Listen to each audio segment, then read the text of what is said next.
What's up, guys? It's Laura from Reading in Bed. It's Saturday, December 10th, so we're going to reveal the 10th story in the short story advent calendar here in just a moment. I'm doing these videos daily until Christmas.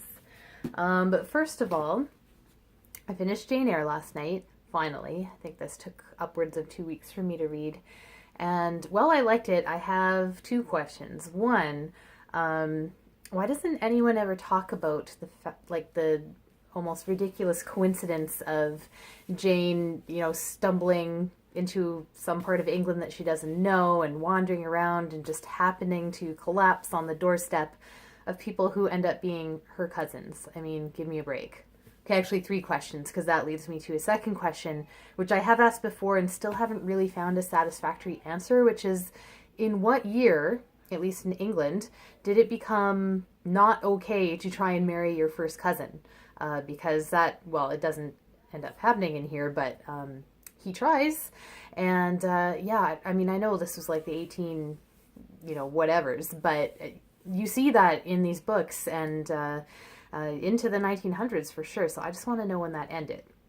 Those are those two questions. And the third question I have is, why in 50 Shades of Grey is Tessa de Duberville's used as this literary illusion, which no one talks about, by the way, and one day I'm going to write about it.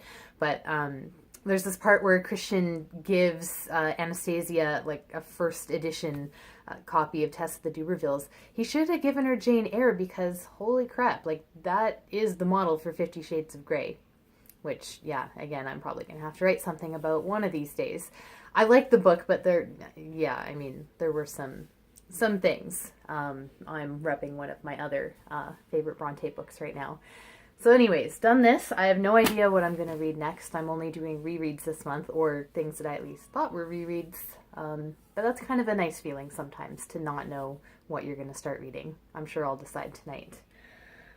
So as for the short story advent calendar, yesterday I read, this morning, I was a little behind. I read story number 9, which was Dream Girl by Katie Coyle. So she is an American YA author, and this was a YA kind of story.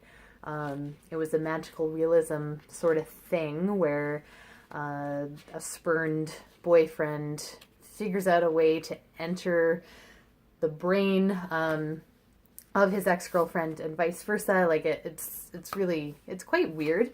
I liked some of the metaphors though, because the metaphors were really weird, and I don't have an example underlined, but it sort of suited the plot, which was also quite strange and fantastic. So I don't think this is really in the running to be my favorite overall. I think I'm still really loving story number 3 and now story number 7, whichever one was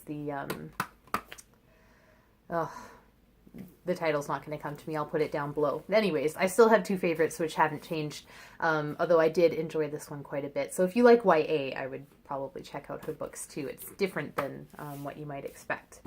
So with that, let's move on. And today I will actually have time to read today's story and hopefully not get behind.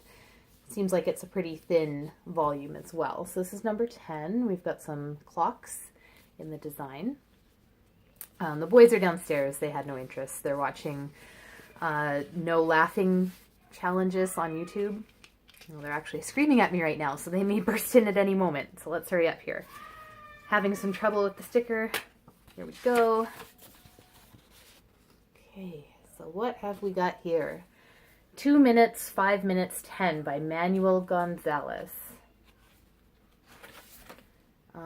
Okay, he's the author of the novel The Regional Office is Under Attack, which I think I tried to convince my sister to buy at Birch Bark Books in Minnesota this summer, but she didn't. She bought some other thing I recommended. I wanted her to buy it because I just heard it was so weird. It's kind of a theme with these stories, right? So maybe this is going to be something really weird too. Let's take a look. In 2 minutes, give or take, she will be running as fast as she can, which is faster than most people give her credit for, because most people don't know her very well. For instance, most people don't know that she used to run track and cross country in high school. Won't know about all the work and training she has done since. Mommy? Yes, honey? I don't want this just to go like that. Okay, do you want me to fix it?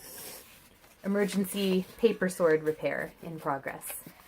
But that does pretty much finish us up for today. I'm going to go read the story. I'm going to...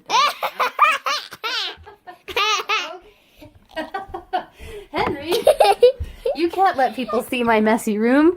Signing off for today. Say bye, Henry.